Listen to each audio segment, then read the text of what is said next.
एआयच्या जगात प्रवेश करताना सर्वात मोठं आव्हान आहे ते म्हणजे नोकर कपातीचं.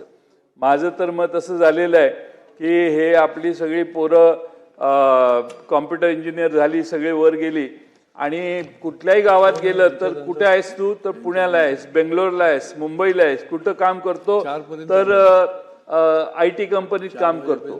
तर त्यांच्या नोकऱ्या जाण्याची देखील शक्यता एआयच्या प्रगतिशील एआयचे प्रगत असणाऱ्या अतिप्रगत एआयच्या मुळे आता त्यांच्यावरही कुऱ्हाड येण्याची शक्यता वाटते. अजून कोणी ऍडमिट करत नाही, पण मला वाटतं की पुढच्या 5-1 वर्षात अच्छा एक पाटील म्हणून कोणतरी आहे अमेरिकेत, त्यानं तर असं ऍप तयार केलेलं आहे की माणसांची गरजच नाही, ते ऍपच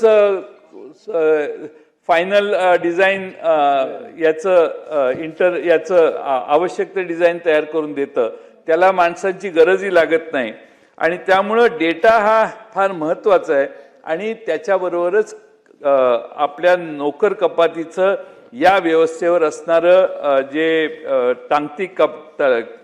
टांगती तलवार आहे त्याचाही विचार सरकारने करून पुढच्या 10 वर्षात आपल्या तरुण मुलांच्यावर काय संकट येणार याचाही विचार सरकारने करावा.